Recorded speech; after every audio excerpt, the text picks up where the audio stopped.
So mga kaiksena, ayon po sa balitang ito, mainit-init pa, okay? Alam nyo naman po na merong kumakalat sa social media na pinakalat ni Iyotman o ni Pulong, yung bumebengbang na hindi nagbabayad ng tama tapos nambubugbog ng bugaw at mananaksak pa, mga headbutt pa, 'di ba? At babaero, oo, taksil sa asawa. Oh. So mga kaiksena, pinakalat niya yung warrant of arrest ng ICC ni Bongo. Ay siyempre si Bongo nagbigay ng kanyang pahayag. Pero ayon kay Antonio Trillanes, wala daw po daw na warrant. Ngayon, ito sagot niya. Ang sabi niya rito, hindi takot o hindi daw siya takot at yung nakaraang pahayag niya, ipagpapasa Diyos niya na lang daw. Boom! Yan tayo Ito, naka-record na yan Bongo, putang ina mo. Kapag ka nagkawaran ka na at nagtago ka, tumakbo ka, talagang sa live ko bibigyan kita ng pagkakataon, mumurahin kita ng bongga. Boom! Okay? So, eto na mga kaiksena, pakinggan natin tong balitan to. Oh, tira.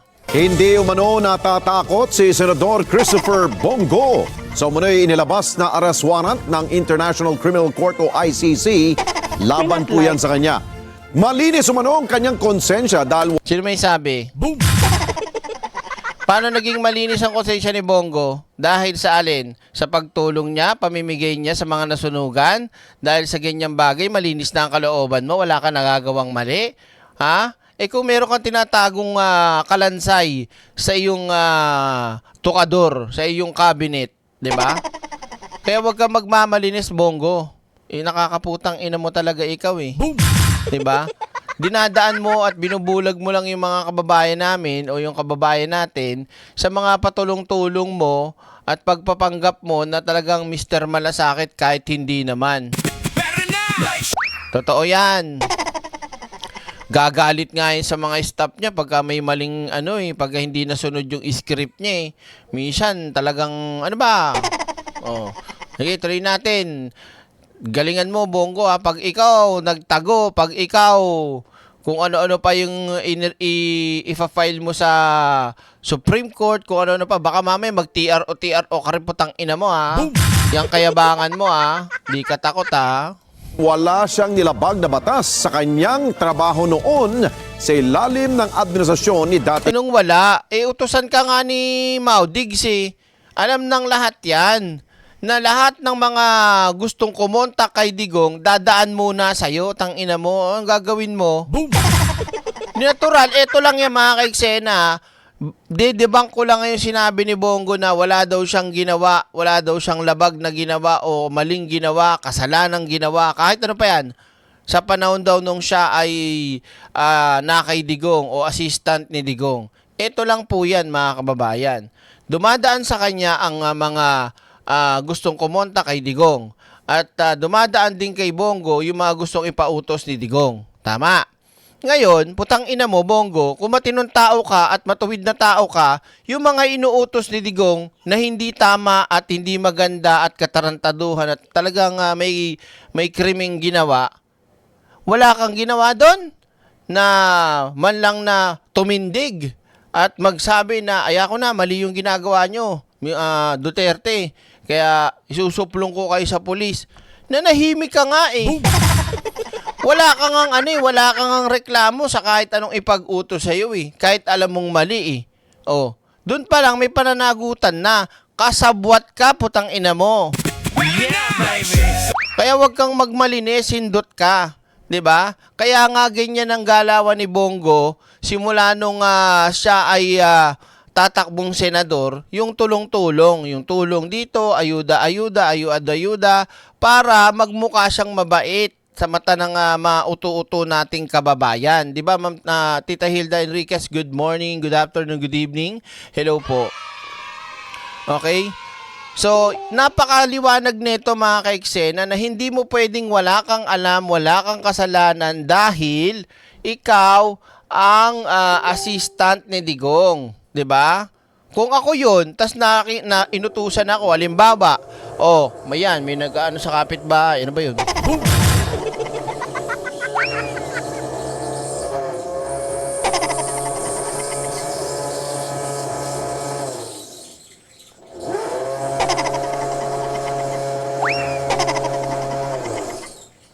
Ano yan, hindi natatapos yung ginagawa nyo dyan? Ba? So, ma'am, sorry po ah. So, di ba mga ka-eksena, kung ako yun, tapos sinabi ni Digong, sabihin mo kay General ganto, patayin niya si, kasi madami na siyang alam, kaya hindi pwede yan magsalita. Patigi mo na kagad yan. Di ba? O kaya, iutos ko sa iyo, sabihin mo, kunin yung malita, pagkaganit. Di ba? Yung mga ganun ba, ginagawa na naman ni Bongbong tanga yung mga uto-uto talagang Pilipino eh. Di ba? Oh, maraming salamat Tita Hilda. Good night po and thank you so much. Yan. Oo, direct OG siya, ginagrinder ka na. Hindi, meron kasi sa sa kapitbahay, hindi pa rin na naman tapos yung ginagawa. Oo, minsan nga aga-aga, ganun, itulog pa kami. O yan, nagpok-pok na. Oh. Yeah, baby! Yeah, baby! Oo, tinan mo.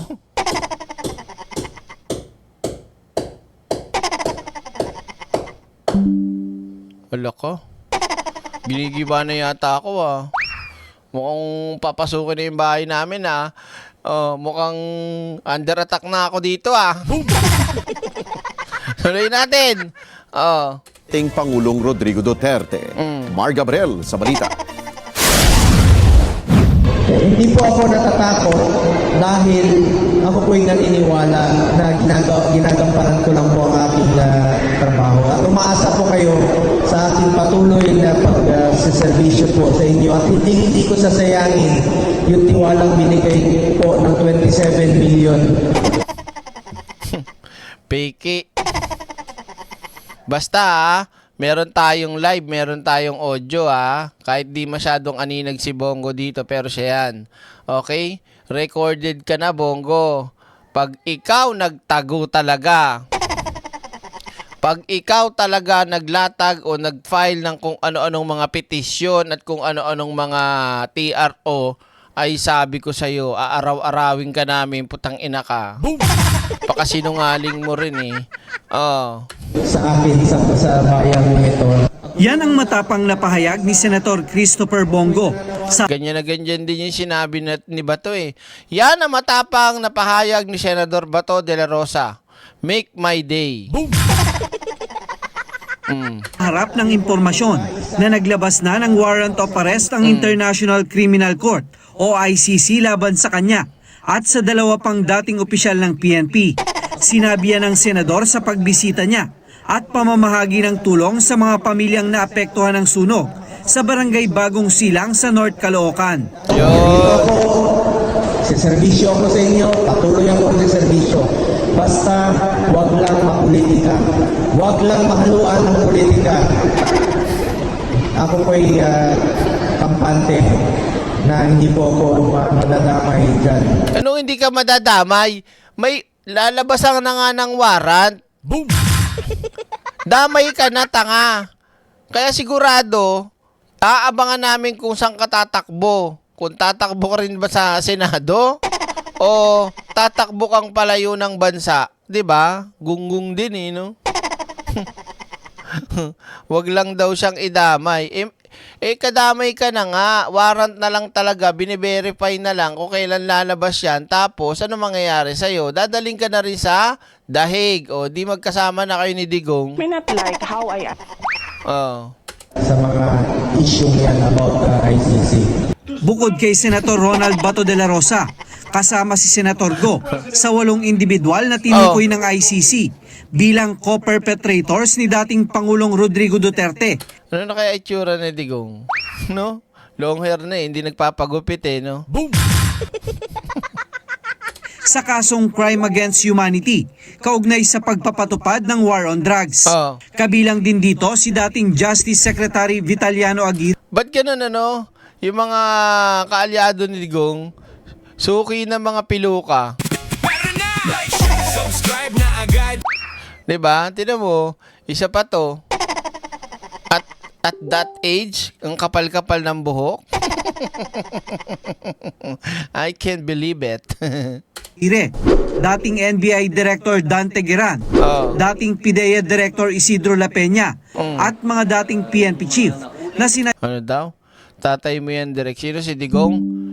Lolo mo, sipain ko pa yan eh. Charot. Sipain ko pa yan, di ko tatay yan. Demonyo yan eh. Wala akong tatay na demonyo. Oh. na General Oscar Albayalde, Oh. General Vicente Danao, at ang namayapang si General Camilo Casculan. Oh. Pero giit ni Go, malinis ang kanyang konsensya. Malinis eh. Lakas-lakas nga ng loob mo magsabi at mag-fake news ng wala pong reward system. Boom! Wala pong ganyang pinag-utos ang ating Pangulo. Tapos sa ibang video, oh. Tama po, may reward system po para sa mga kahuli at makakapatay sa Ninja Cups, sa mga Ninja Cups, at 500,000 at 1,000,000 naman po, buhay, patay. Subscribe na agad. Isa ka pa, Bongo, parehas kayo ni Marcoleta. Putang ina nyo, mga sinungaling kayo. May not like how 'Di ba? Saksakan kayo ng mga sinungaling, mga impacto. Boom! Oh. Sa kasong ibinibintang sa kanya. Oh. Alam niyo, buong buhay ko po, wala po akong nilabag na anumang batas ng tao o batas ng Diyos. Wala akong ginawa sa buong buhay ko kundi Magserbisyo. listen din to Ano talaga, oh, script motherhood. trabaho at makapagservisyo po. Lalo-lalo na po sa mga kapakayan natin mahihirap. Lalo-lalo na po sa mga Nakakaawa talaga yung mga kababayan natin na ginagago ng mga to, no? 'Di ba? Ganyan-ganyan na lang nila gaguhin. Gadalin at gagamitin ng ayuda tapos magpapalusot, magpapaliwanag. 'Di ba? Oh. kababayan natin mahihirap po. Oh. Ulitin ko lang, police matters have never been part of my mandate. Hindi ko po trabaho yan. Sa isang pahayag, mariing binatikos ni Congressman Paulo Duterte ang paggamit ng Administrasyong Marcos sa ICC bilang political weapon. Ito wala talagang silbi to si Pulong. Bobo yan eh. Sa totoo lang. 'Di ba? Hindi nag-iisip yan eh. Oh. Napag-usapan na natin yan pero hamon na. Andito na rin lang naman, di ba? Pakalibanag naman po, mga kababayan ko, mga ka-eksena, hindi ho presidente si Pangulong Bongbong Marcos nang isinampa yung reklamo laban dyan sa tatay nilang Karton at sa iba nilang mga kasamahan. At syempre, meron ng biktima, may pamilya. Sila po ang nagsampa ng kaso, sila po ang biktima, sila ang may dahilan kung bakit yung tatay mong Karton nandoon sa dahig. Tanga-tanga, 'di ba? Oh. Sa kanilang mga kalaban, maging ang mga ahensya ng gobyerno, nagagamit daw sa pagpapatahimik sa mga kalaban nila sa politika para pagtakpan ang isyu ng pagnanakaw sa kaban ng bayan. Mar Gabriel, para sa mata ng agila, matatag, matapang, matapat. Ngayon, mga ka-eksena, may tanong ako. Ha? Naniniwala ba kayo na si Bongo?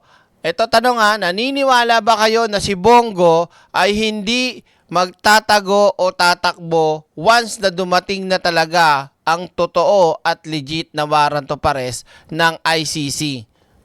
Comment nyo dyan mga ka-eksena. Dali, comment nyo.